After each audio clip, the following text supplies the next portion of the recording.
الله أكبر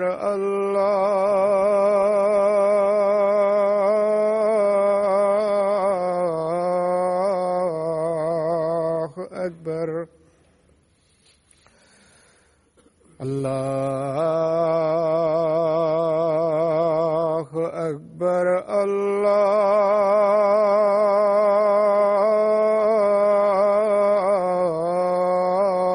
الله أكبر أشهد أن لا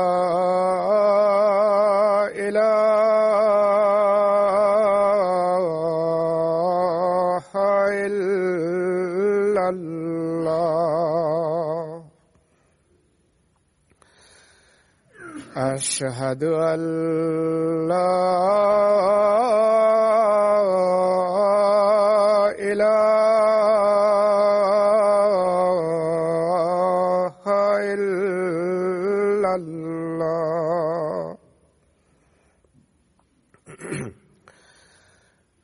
أشهد أن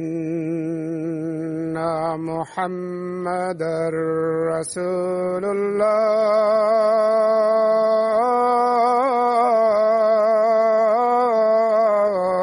الله أشهد أن محمدًا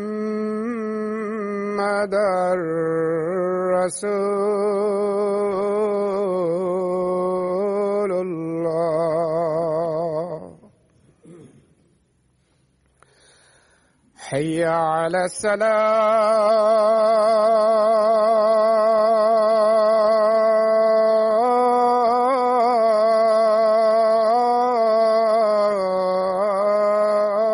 الصلاة حي على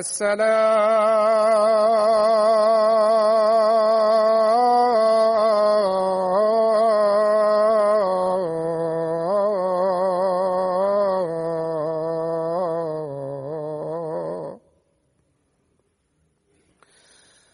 حي على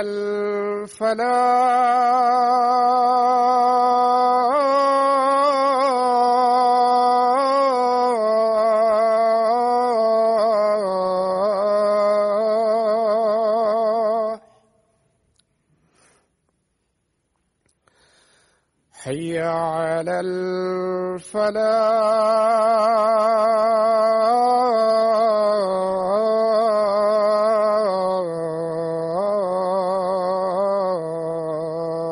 الفلاح الله أكبر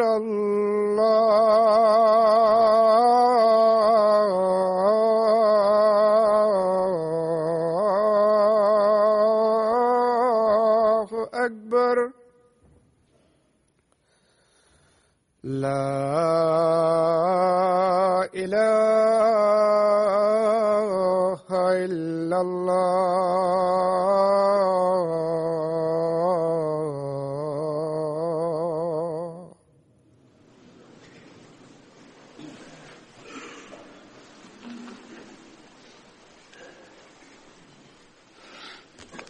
السلام عليكم ورحمة الله.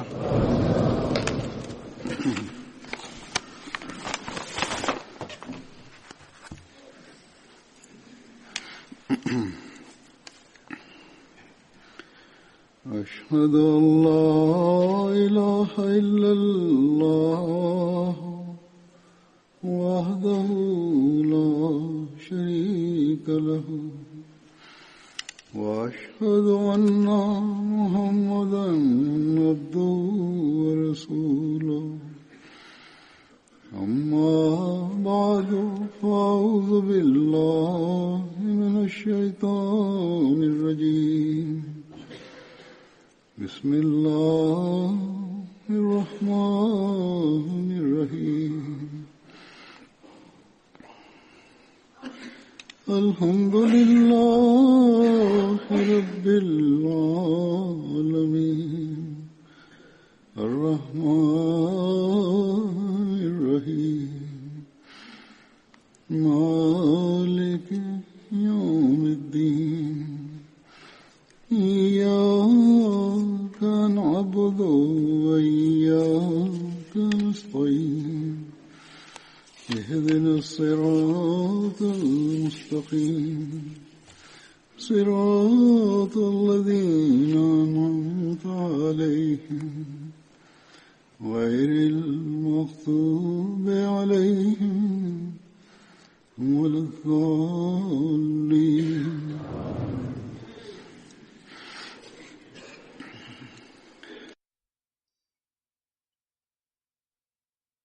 سأتناول اليوم من الصحابة ذكرى مصطح بن أثاثة رضي الله عنه.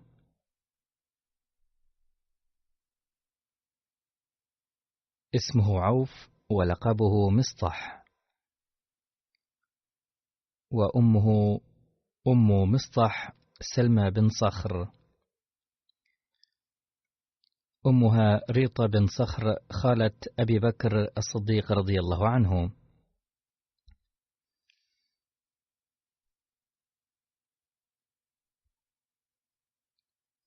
هاجر حضرة مصطح بن أثاثة إلى المدينة مع عبيد بن الحارث وأخويه الطفيل بن الحارث والحسين بن الحارث، فتعدوا بطن ناجح قبل السفر،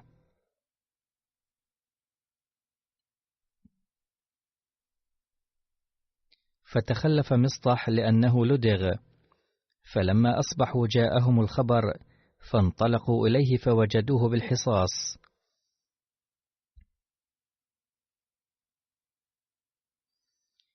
فحملوه فقدموا به المدينة.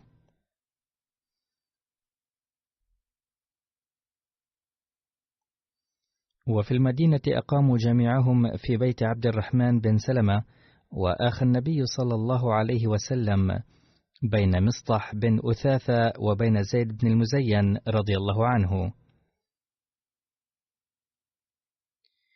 وقد شهد مصطح مع النبي صلى الله عليه وسلم المشاهد كلها بما فيها بدر.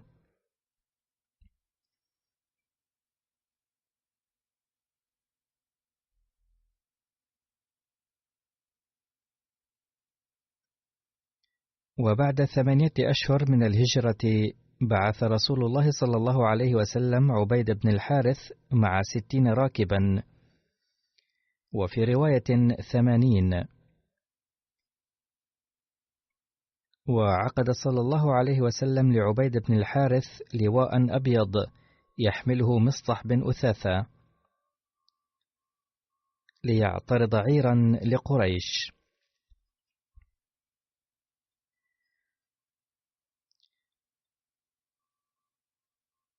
وكان على المشركين أبو سفيان بن حرب، وقيل مكرز بن حفص بن الأخيف، وقيل عكرمة بن أبي جهل، وكان في 200 من المشركين يذهب بالمال، فالتقى بهم المسلمون في بطن رابغ، ويقال لها ودان أيضا.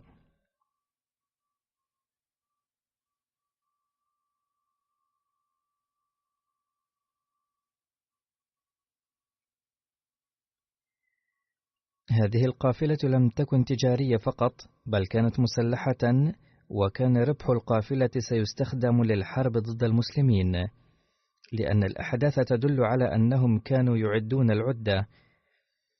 باختصار، التقى هو والمشركون، فكان بينهم الرمي دون المسايفة.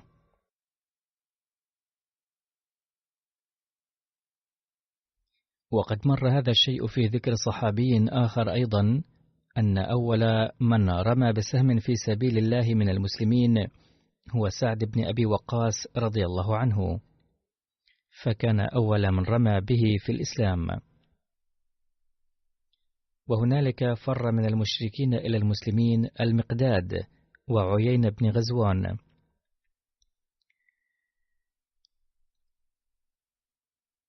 وفي سيرة ابن هشام وتاريخ الطبري عتبة بن غزوان، وكانا مسلمين لكنهما خرجا ليتوصلا بالكفار إلى المسلمين.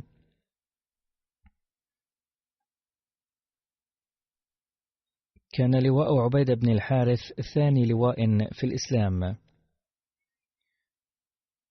وبعد الرمي انصرف الفريقان.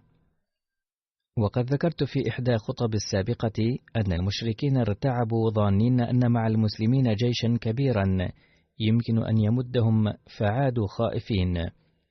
ولم يلاحقهم المسلمون أيضا، لأن الهدف لم يكن الحرب، بل اعتراضهم وإبلاغهم أنهم إن كانوا يعدون للحرب ضد المسلمين فالمسلمون أيضا جاهزون للمواجهة.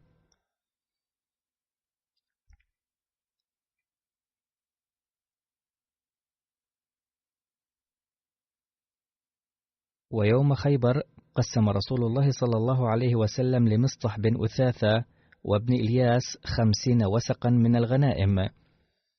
كان هذا طريق توزيع الغنائم في ذلك الزمن.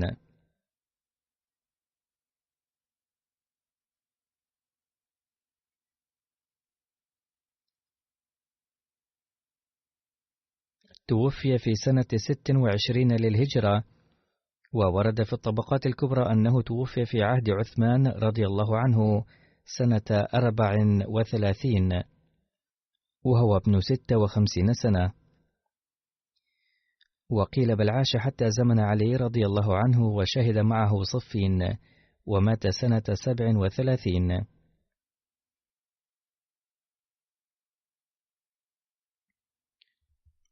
وكان مصطح الذي ينفق عليه أبو بكر رضي الله عنه،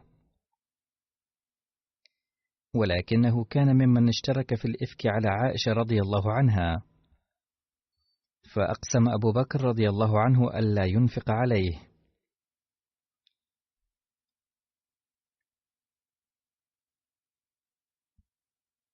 فأنزل الله تعالى: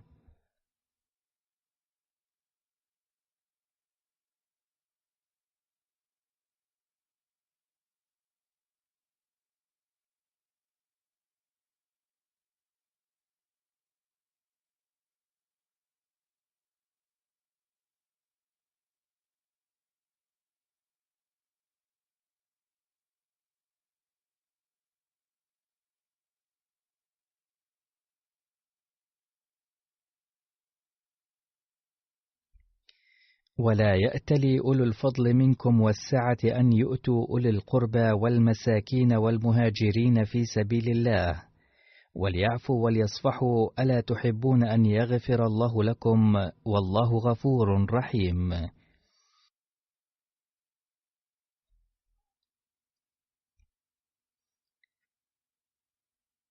فعاد أبو بكر رضي الله عنه ينفق عليه.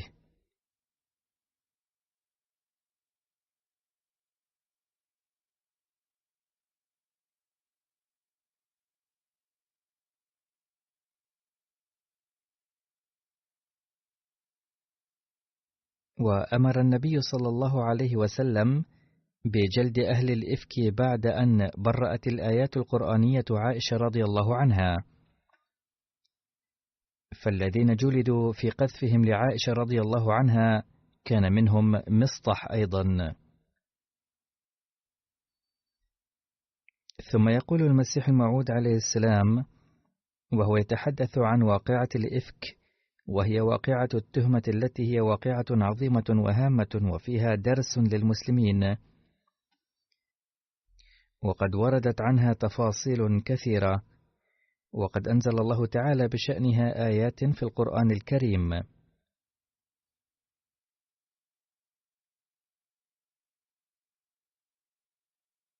يقول حضرته عليه السلام: لقد جعل الله تعالى في صفاته وأخلاقه أنه يلغي نبوءة وعيد نتيجة التوبة والاستغفار والدعاء والصدقة، وكذلك قد علم الله الإنسان أيضا هذه الأخلاق.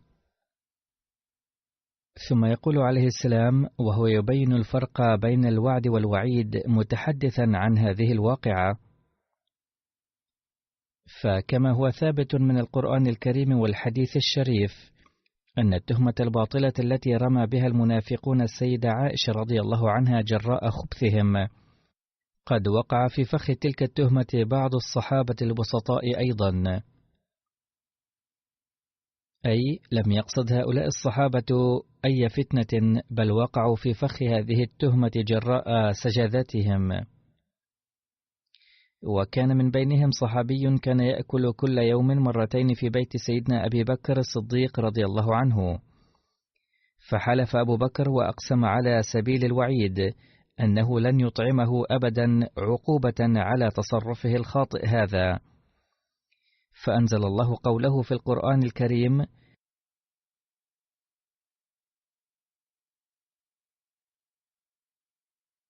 وليعفوا وليصفحوا ألا تحبون أن يغفر الله لكم.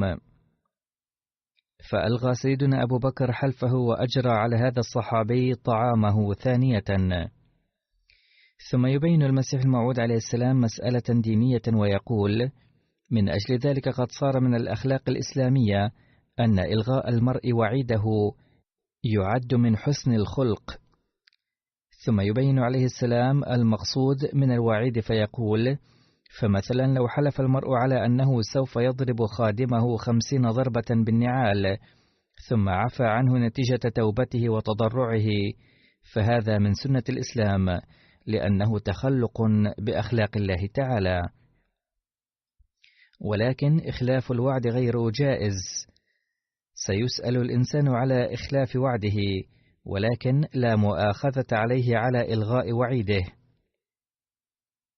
والوعد هو العهد الذي يتعهد به المرء واضعا في الاعتبار الأمور الإيجابية والسلبية كلها، ولا بد للمرء من الوفاء بوعده، وإذا أخلفه فسوف يسأل عنه ويغرم أيضا. ولأن واقعة الإفك هامة جدا، لذا أذكر الآن تفاصيلها كما ذكرتها عائشة رضي الله عنها بحسب ما ورد في رواية البخاري، لأنها مهمة سأذكرها بالتفصيل.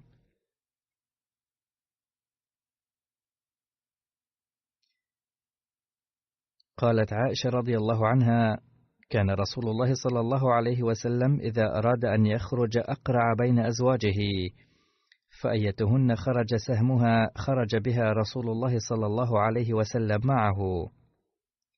قالت عائشة: فأقرع بيننا في غزوة غزاها، فخرج سهمي، فخرجت مع رسول الله صلى الله عليه وسلم بعدما نزل الحجاب، فأنا أحمل في هودجي وأنزل فيه، فسرنا حتى إذا فرغ رسول الله صلى الله عليه وسلم من غزوته تلك وقفل، ودنونا من المدينة قافلين، آذن ليلة بالرحيل، فقمت حين آذن بالرحيل، فمشيت حتى جاوزت الجيش،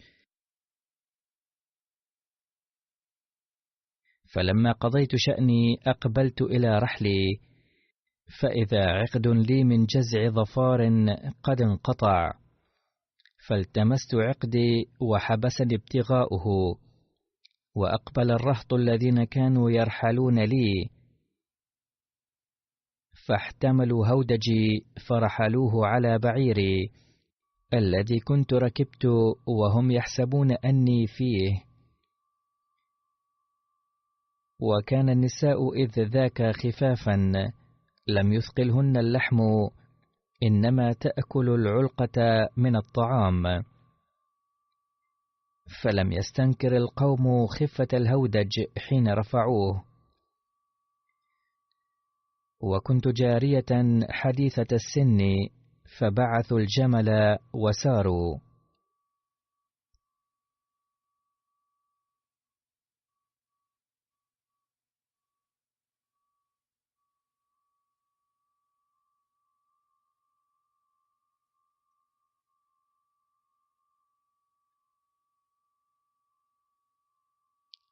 فوجدت عقدي بعدما استمر الجيش، فجئت منازلهم، وليس بها داع ولا مجيب.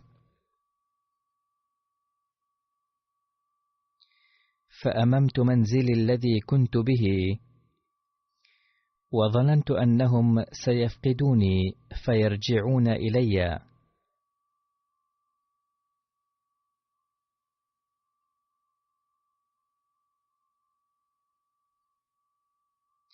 فبين أنا جالسة في منزلي غلبتني عيني فنمت، وكان صفوان بن المعطل السلمي ثم الذكواني من وراء الجيش،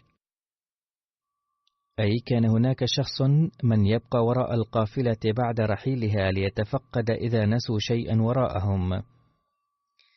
فأدلج فأصبح عند منزلي، فرأى سواد إنسان نائم، فأتاني فعرفني حين رآني، وكان رآني قبل الحجاب، فاستيقظت باسترجاعه، أي بقوله إنا لله وإنا إليه راجعون، حتى أناخ راحلته فوطئ على يديها، فركبتها فانطلق يقود بالراحلة حتى أتينا الجيش بعدما نزلوا مغيرين في نحر الظهيرة، فهلك من هلك.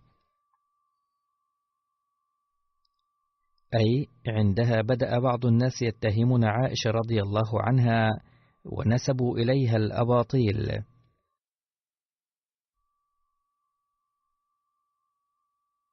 وكان الذي تولى الإفك عبد الله بن أبي بن سلول. فقدمنا المدينة فاشتكيت حين قدمت شهرا، والناس يفيضون في قول أصحاب الإفك، لا أشعر بشيء من ذلك، وهو يريبني في وجعي أني لا أعرف من رسول الله صلى الله عليه وسلم اللطف الذي كنت أرى منه حين أشتكي. لقد انتشرت الشائعات على نطاق واسع حتى بلغت النبي صلى الله عليه وسلم أيضا. إنما يدخل علي رسول الله صلى الله عليه وسلم فيسلم، ثم يقول كيف تيكم، ثم ينصرف، فذلك الذي يريبني، ولا أشعر بالشر حتى خرجت بعدما نقهت. فخرجت معي أم مصطح قبل المناصع، وهو متبرزنا، وكنا لا نخرج إلا ليلا إلى ليل، وذلك قبل أن نتخذ الكنف قريبا من بيوتنا. وأمرنا أمر العرب الأول في التبرز قبل الغائط، وكانت النساء يخرجن في ظلام الليل.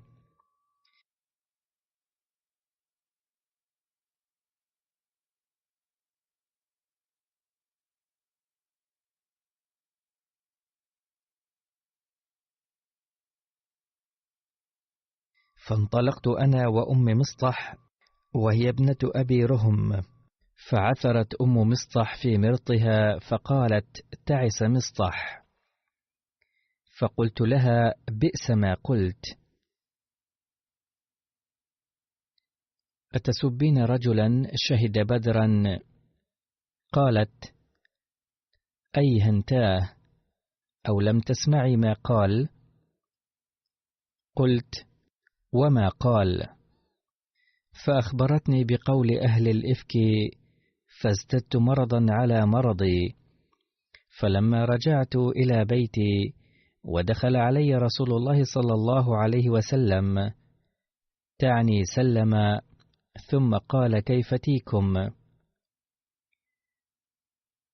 فقلت أتاذن لي أن آتي أبوي؟ وأنا حينئذ أريد أن أستيقن الخبر من قبلهما. قالت فأذن لي رسول الله صلى الله عليه وسلم، فجئت أبوي فقلت لأمي يا أمتاه، ما يتحدث الناس؟ قالت يا بني هوني عليك، فوالله لقلما كانت امرأة قط وضيئة عند رجل يحبها ولها ضرائر إلا كثرن عليها. قالت: فقلت: سبحان الله، أولقد تحدث الناس بهذا؟ قالت: فبكيت تلك الليلة حتى أصبحت لا يرقأ لي دمع لشناعة التهمة الموجهة إلي، ولا أكتحل بنوم حتى أصبحت أبكي. فدعا رسول الله صلى الله عليه وسلم علي بن أبي طالب وأسامة بن زيد رضي الله عنهما حين استلبث الوحي يستأمرهما في فراق أهله.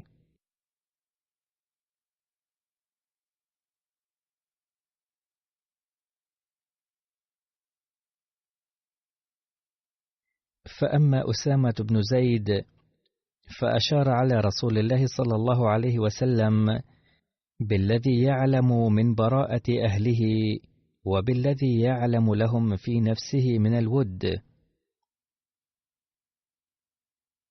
فقال: يا رسول الله، أهلك ولا نعلم إلا خيرا، أي لم أر فيها أدنى عيب. وأما علي بن أبي طالب فقال: يا رسول الله، لم يضيق الله عليك. قال علي رضي الله عنه ذلك لأنه كان في طبعه شيء من الحدة، والنساء سواها كثير، وإن تسأل الجارية تصدقك. قالت: فدعا رسول الله صلى الله عليه وسلم بريرة، فقال: أي بريرة، هل رأيت من شيء يريبك؟ قالت بريرة: لا والذي بعثك بالحق، إن رأيت عليها أمرا أغمصه عليها أكثر من أنها جارية حديثة السن تنام على عجين أهلها، فتأتي الداجن فتأكله. أي ليس فيها عيب إلا أنها تنام نوما عميقا أحيانا.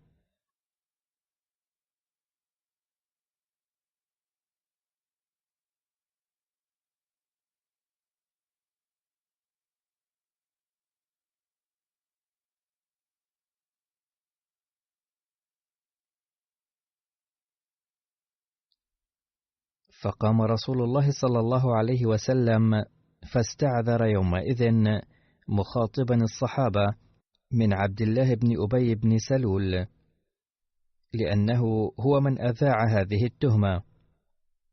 قالت: فقال رسول الله صلى الله عليه وسلم وهو على المنبر: يا معشر المسلمين، من يعذرني من رجل قد بلغني أذاه في أهل بيتي، فوالله ما علمت على أهلي إلا خيرا، ولقد ذكروا رجلا ما علمت عليه إلا خيرا، وما كان يدخل على أهلي إلا معي.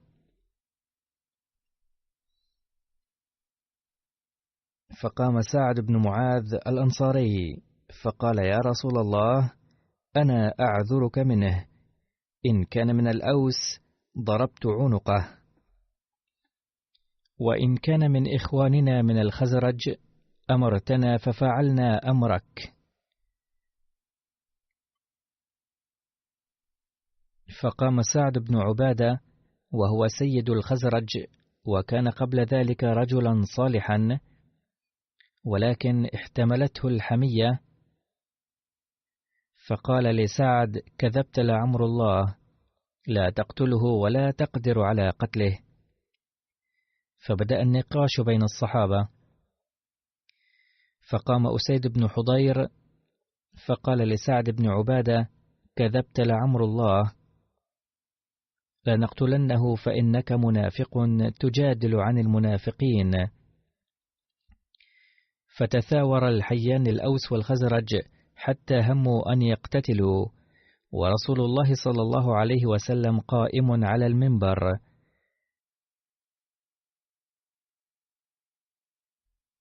فلم يزل رسول الله صلى الله عليه وسلم يخفضهم حتى سكتوا، وسكت.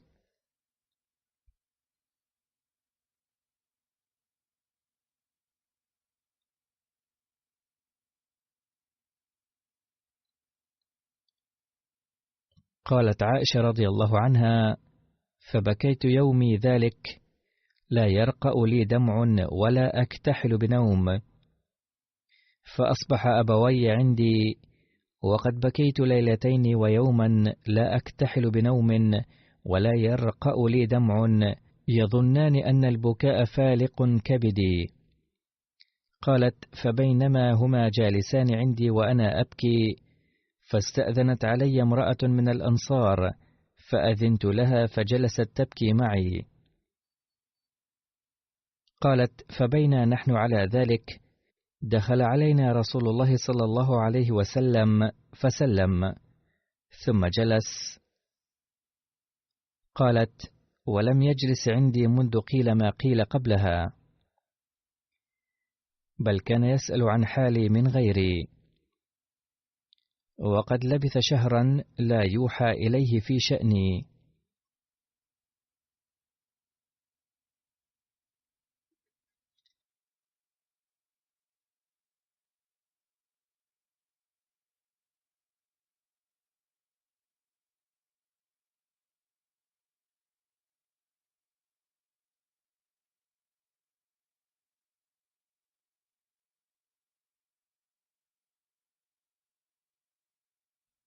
فجلس رسول الله صلى الله عليه وسلم ولم يجلس عندي منذ قيل ما قيل، وكان في انتظار الوحي. قالت عائشة رضي الله عنها: فتشهد رسول الله صلى الله عليه وسلم حين جلس، ثم قال: أما بعد، يا عائشة، فإنه قد بلغني عنك كذا وكذا. هذه أول مرة تكلم فيها النبي صلى الله عليه وسلم مع عائشة منذ أن وجهت التهمة إليها. فإن كنت بريئة فسيبرئك الله، وإن كنت ألممت بذنب فاستغفر الله وتوبي إليه، فإن العبد إذا اعترف بذنبه ثم تاب إلى الله تاب الله عليه. قالت: فلما قضى رسول الله صلى الله عليه وسلم مقالته قلص دمعي حتى ما أحس منه قطرة، فقلت لأبي: أجب رسول الله صلى الله عليه وسلم فيما قال. قال: والله ما أدري ما أقول لرسول الله صلى الله عليه وسلم.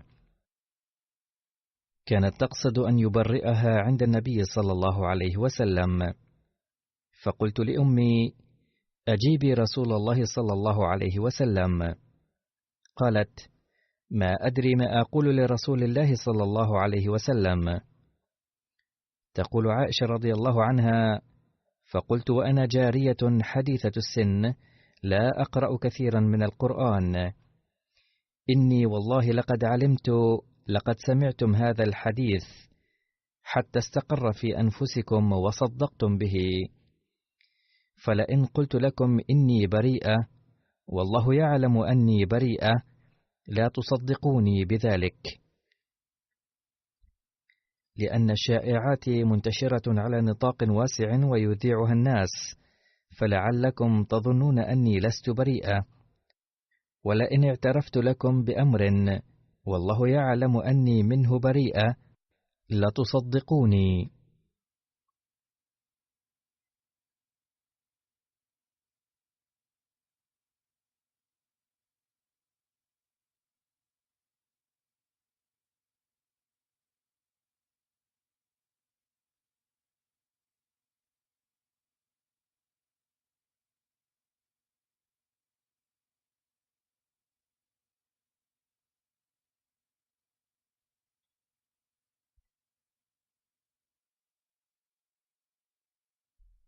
والله ما أجد لكم مثلا إلا قول أبي يوسف قال: فصبر جميل والله المستعان على ما تصفون.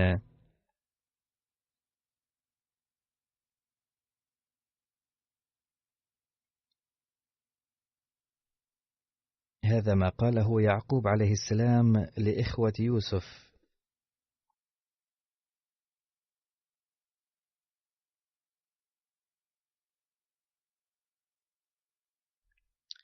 قالت عائشة رضي الله عنها: ثم تحولت فاضطجعت على فراشي، وأنا حينئذ أعلم أني بريئة وأن الله مبرئي ببراءتي، ولكن والله ما كنت أظن أن الله منزل في شأني وحيا يتلى،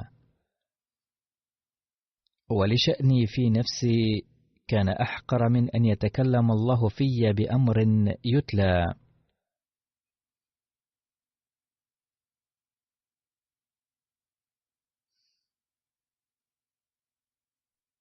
ولكن كنت أرجو أن يرى رسول الله صلى الله عليه وسلم في النوم رؤيا يبرئني الله بها.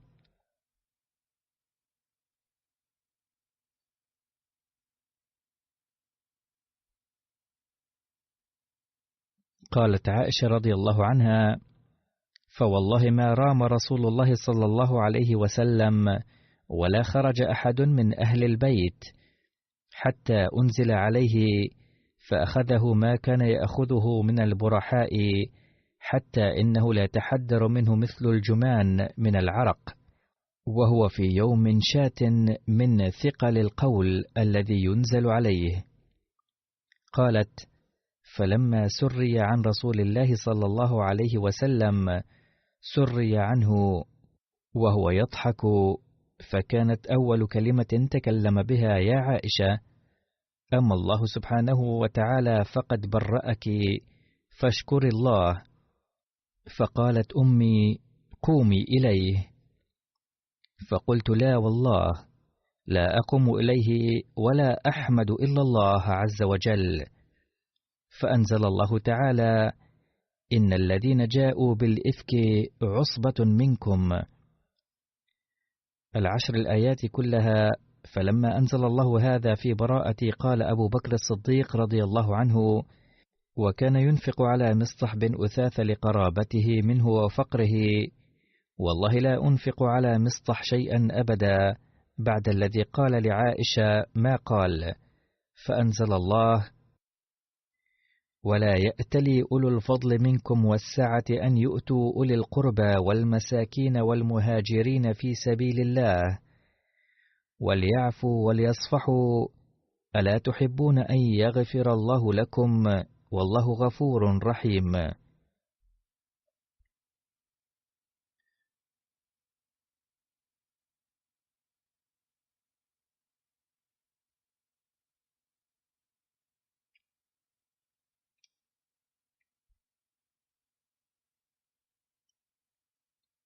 قال أبو بكر: بلى والله إني أحب أن يغفر الله لي.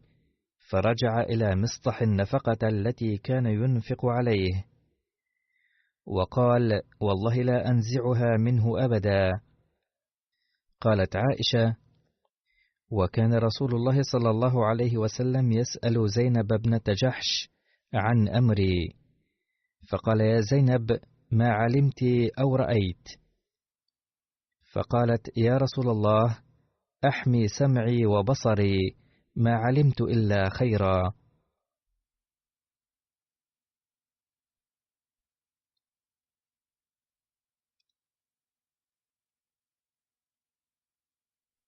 قالت: وهي التي كانت تساميني من أزواج رسول الله صلى الله عليه وسلم، فعصمها الله بالورع، وطفقت أختها حمنة تحارب لها، أي كانت تتفق مع أصحاب الإفك، فهلكت في من هلك من أصحاب الإفك.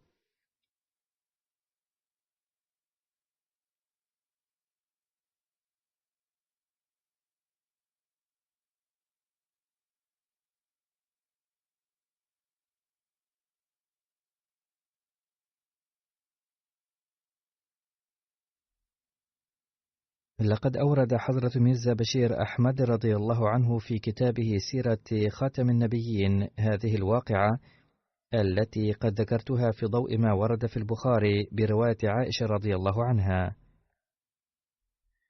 والأمر الزائد الذي ذكره حضرته رضي الله عنه هو أن عائشة رضي الله عنها قالت: إن ذلك الصحابي لما قال إنا لله وإنا إليه راجعون استيقظت وخمرت وجهي بالخمار على الفور، لأن حكم الحجاب كان قد نزل. ووالله لم يكلمني هذا الصحابي، ولم أكلمه غير أني سمعت قوله: إنا لله وإنا إليه راجعون. بعد ذلك جاء بالجمل وأناخه قريبا مني، وجعل قدمه على ركبتي الجمل لكي لا يقوم، فركبت الجمل.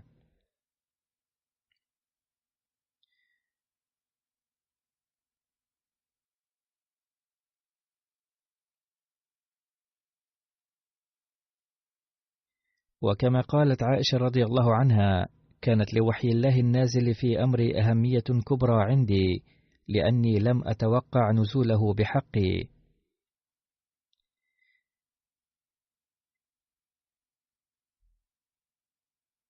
على أي حال، كان الحادث ذا أهمية كبيرة، إذ وجهت إلى زوجة النبي صلى الله عليه وسلم تهمة شنيعة. كانت السيدة عائشة رضي الله عنها تحتل مكانة عظيمة، وأحد أسباب هذه المكانة العظيمة أن النبي صلى الله عليه وسلم قال: والله ما نزل علي الوحي وأنا في بيت امرأة من نسائي غير عائشة. وقد ذكر في سورة النور مفصلا ما كان يجب أن تكون ردة فعل المؤمنين اتجاه المتهمين، وقد جاء هذا الذكر في نحو 10 أو 12 آية. وقد شرح سيدنا المصلح الموعود رضي الله عنه بالتفصيل الآية التي أشارت إليها السيدة عائشة رضي الله عنها، وسأذكر فقط أمورا تزيد على ما ذكر في الحديث. والآية المشار إليها هي: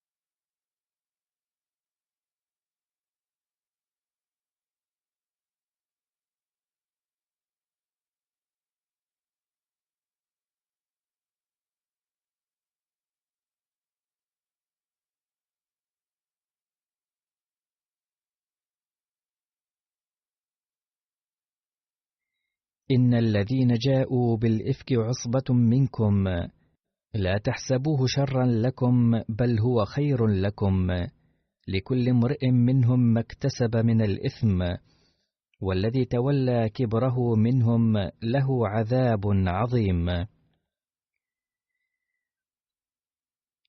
إضافة إلى هذه الآية، قد ذكر هذا الحادث في 3 آيات تليها أيضا. على أي حال، يقول الخليفة الثاني رضي الله عنه: فلما بلغ المدينة أشاع عبد الله بن أبي بن سلول وأصحابه أن عائشة رضي الله عنها قد تخلفت، والعياذ بالله، قصدا، وأنها على صلة مع صفوان. وشاعت هذه الإشاعة على نطاق واسع، حتى اشترك بعض الصحابة أيضا خطأ مع الذين كانوا وراء هذه الأراجيف. وهؤلاء الصحابة هم حسان بن ثابت، ومصطح بن أثاثة، وحمنة بنت جحش التي كانت أختا لإحدى زوجات النبي صلى الله عليه وسلم. أما عائشة فأصابتها صدمة شديدة بسبب هذا الحادث، إذ تخلفت عن القوم وحيدة في تلك السن الصغيرة في صحراء موحشة، فمرضت بعد وصولها إلى المدينة. يقول المصلح موعود رضي الله عنه أن الخوف الناتج عن بقائها وحيدة في ذلك المكان كان أحد أسباب مرضها، فبلغت الرسول صلى الله عليه وسلم الأراجيف التي أشاعها المنافقون ضد عائشة، ولكنه لم يسألها عنها بسبب مرضها. وازدادت الأقاويل شدة يوما فيوما. تقول عائشة: كنت أستغرب أن أرى الرسول صلى الله عليه وسلم يأتي إلى البيت حزينا ولا يتكلم معي، وإنما يسأل الآخرين عن حالي ويخرج. فاستأذنت عائشة الرسول صلى الله عليه وسلم وذهبت إلى بيت أبيها. وذات يوم خرجت مع إحدى قريباتها لقضاء الحاجة، فأخذت قريبتها هذه تلقي اللوم على ابنها مصطح، فقالت عائشة: لم تقولين هكذا؟ قالت: كيف لا ألومه وقد تكلم بكذا وكذا. يبدو أن تلك السيدة كانت تتحين الفرصة لتخبر عائشة بالتهمة الموجهة إليها، لأنها ما كانت تعرف عنها شيئا.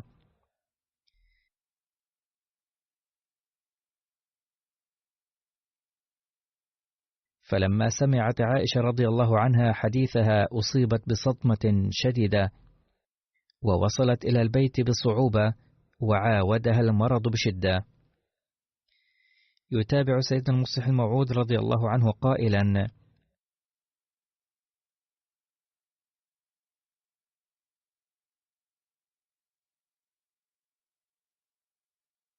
ثم دعا النبي صلى الله عليه وسلم عمر وعليا وأسامة بن زيد واستشارهم في الأمر، فقال عمر وأسامة: إن هي إلا أراجيف أشاعها المنافقون ولا حقيقة لها.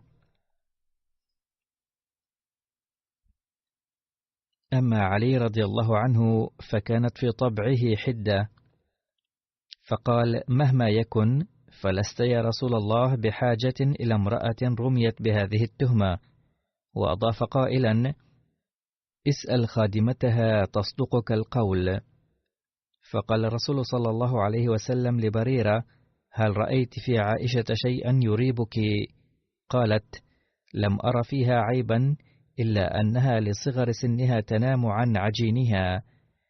فخرج الرسول صلى الله عليه وسلم وجمع أصحابه وقال: من ذا الذي يريحني من هذا الشخص الذي يؤذيني؟ وكان يقصد من ذلك عبد الله بن أبي بن سلول أنه آذى.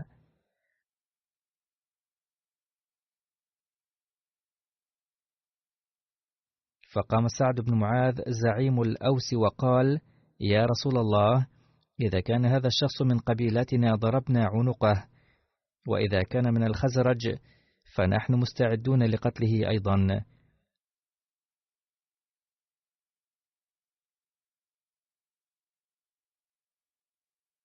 وتنبه الشيطان الذي يتربص بالناس لإيقاع الفتنة بينهم، ووجد الفرصة سانحة، فثارت حمية الخزرجيين الذين كانوا غافلين تماما عن مدى وطئ صدمة الرسول صلى الله عليه وسلم، فغضبوا حين سمعوا قول سعد هذا.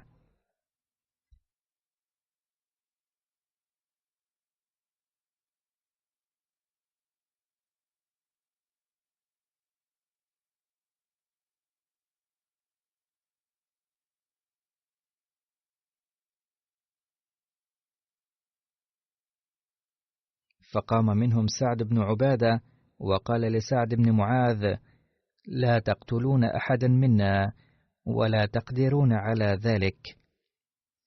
ثم نهض الصحابة الآخرون وقالوا: سنقتله ونرى من ينقذه منا. يقول المصلح موعود رضي الله عنه: هذا الأمر بدلا من أن يتوقف عن الكلام فقط، قد بدأ الأوس والخزرج يخرجون السيوف من أغمادها، وكاد القتال يندلع، فهدأهم النبي صلى الله عليه وسلم بصعوبة، حيث كان الأوس يقولون: سنقتل من آذى رسول الله صلى الله عليه وسلم، وكان الخزرج يقولون: إنكم لا تقولون هذا الكلام عن إخلاص وحسن نية، إذ تعلمون أن هذا الشخص منا. والثابت أن كلا الفريقين كان يحب الرسول صلى الله عليه وسلم، لكن الشيطان كان قد نزع بينهم، وبوسع كل إنسان أن يدرك مدى خطورة الموقف، فمن ناحية كان الرسول صلى الله عليه وسلم في أذى شديد، ومن ناحية أخرى كاد المسلمون يضرب بعضهم رقاب بعض، فالشيطان يخلق هذا الوضع أحيانا في الصالحين أيضا.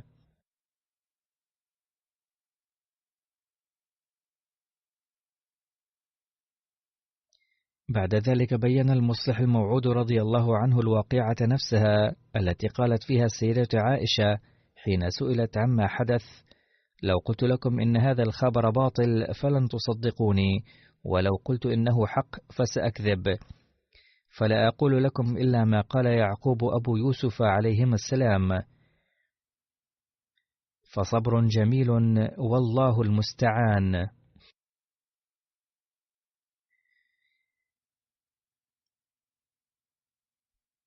فتركت مكاني وجئت إلى السرير.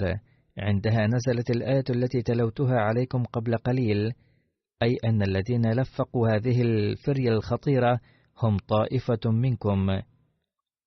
لا تحسبوا هذه التهمة سبب فساد لكم، بل اعتبروها خيرا لكم، إذ بسببها قد نزلت عاجلا العقوبات للذين يرمون الآخرين كذبا، وتيسرت لكم تعاليم حكمة. سينال كل واحد من هؤلاء وبال إثمه، أما الذي لعب أكبر دور في هذا الإفك فله عذاب عظيم.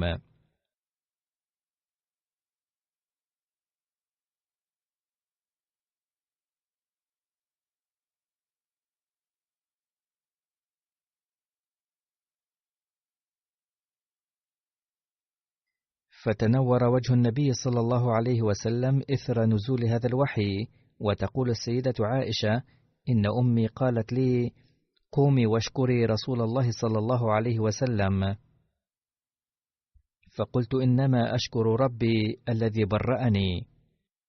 باختصار، كما ذكر سابقا، وقد ذكر حضرة المصلح الموعود رضي الله عنه أيضا في إحدى خطبه أن 3 أشخاص جلدوا بسبب هذه التهمة، ومنهم حسان بن ثابت شاعر النبي صلى الله عليه وسلم، ومصطح، وكان ابنة خالة أبي بكر الصديق رضي الله عنه، وكان رجلا معدما، حيث كان يقيم في بيت أبي بكر الصديق رضي الله عنه ويأكل من بيته، وهو الذي كان يهيئ له الثياب، وامرأة. فكل هؤلاء ال3 عوقبوا، وهذه العقوبة مذكورة في سنن أبي داود أيضا.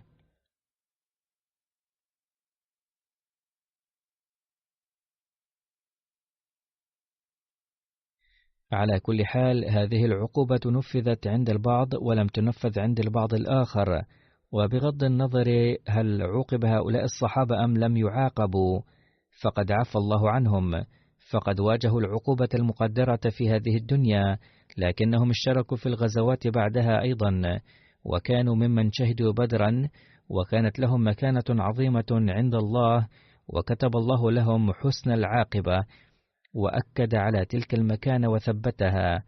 رفع الله تعالى درجاتهم جميعا على الدوام.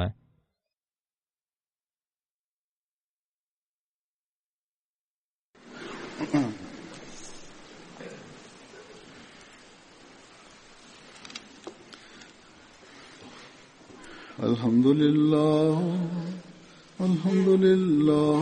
نحمده ونستعينه ونستغفره ونؤمن به ونتوكل عليه ونعوذ بالله من شرور أنفسنا ومن سيئات أعمالنا من يهده الله فلا مضل له ومن يضلل فلا هادي له ونشهد أن لا إله إلا الله ونشهد أن محمدا عبده ورسوله عباد الله رحمكم الله إن الله يأمر بالعدل والإحسان وإيتاء ذي القربى